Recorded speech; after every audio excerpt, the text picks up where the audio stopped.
Welcome back to the coins world, where every coin tells a story, and sometimes that story can completely change your life.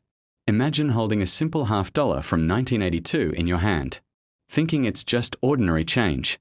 But what if I told you that this coin could actually turn the tables for you? That's right.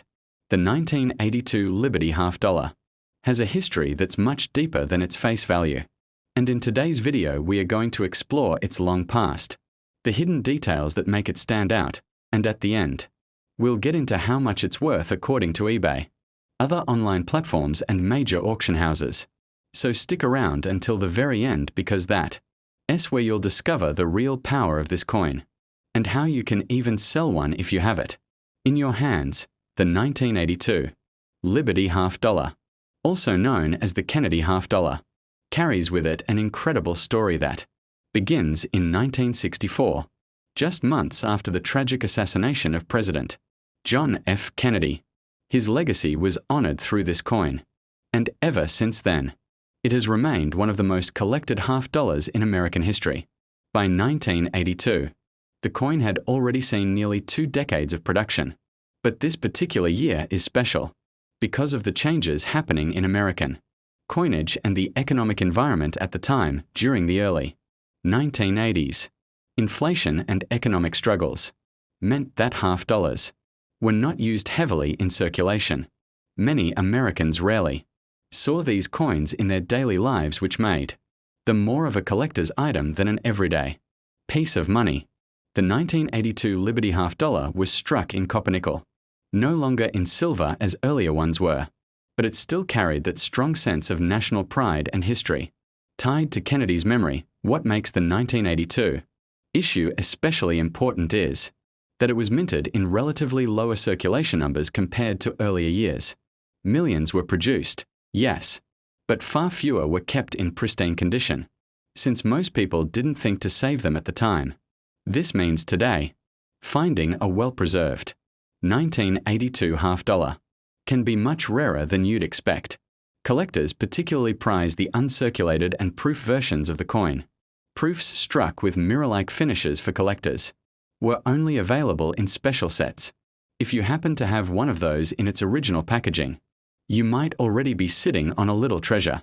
Another fascinating detail about the 1982 $half is that it was one of the years where the US Mint did not produce any official mint sets. This created what collectors call a mint set gap. Coins from 1982 that remained in higher quality had to be saved directly from circulation or obtained from other sources, which adds to their scarcity today in top condition. The obverse design of the coin, featuring Kennedy's iconic profile, was created by Gilroy Roberts, while the reverse with the presidential seal was designed by Frank Gasparro. These designs had been in use since 1964. But in 1982, they carried even more emotional weight, as Americans reflected on nearly 20 years since Kennedy's passing. Now let's talk about the market value. On eBay and other online platforms, circulated examples of the 1982 $half generally sell for just above face value.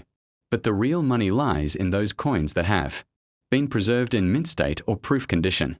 On auction sites, certified coins graded MS65 and higher can sell for anywhere between $20 to $100 depending on demand. Proofs can fetch even more if they are flawless. The real gems, however, are error coins from 1982. Some $half from this year have striking errors such as off-center strikes, missing details, or unusual planchet mistakes. These can push values into the hundreds of dollars at auctions. In fact, some collectors have paid several $100s for rare error versions of this coin. The beauty of the 1982 Liberty $half is that it straddles the line between modern and classic. It's modern enough that many people may still have one tucked away in a drawer, yet old enough to be considered a collectible with growing value. Another interesting thing to note is how the coin market evolves. Over time, coins from the 1980s have begun to see more attention from collectors who grew up in that era. Nostalgia plays a huge role in numismatics, and as more people start collecting coins from their childhood, the demand for 1982 $half will only increase. So if you own one, don't overlook it. Check its condition carefully. If it's uncirculated, consider getting it graded by a professional service like PCGS or NGC, because a graded coin will always bring more value in the market, and here's where the tables might turn for you. While at first glance the 1982 Liberty half dollar seems common, its story, its mint set gap, its proof strikes, and its potential for errors all combine to make it an underrated treasure. On eBay, collectors are actively buying and selling them, while auction platforms often surprise sellers with higher than expected prices for top-grade pieces. If you've made it this far into the video, you already know this coin has far more to it than meets the eye. But remember, the most exciting part is yet to come. As I said in the beginning, stick around until the end, because here's what you need to do if you have this coin in your collection. You could be holding something that brings you not just historical pride, but also financial reward. The exact value of your coin depends on condition, rarity, and market demand, and to truly understand what yours might be worth and how to sell it, here's what I want you to do. Drop a comment below with the word price and I'll personally guide you on its current value and even the selling procedure, whether you plan to sell it on eBay, through a collector's group, or at auction. I'll help you understand the best way to get the most out of your coin.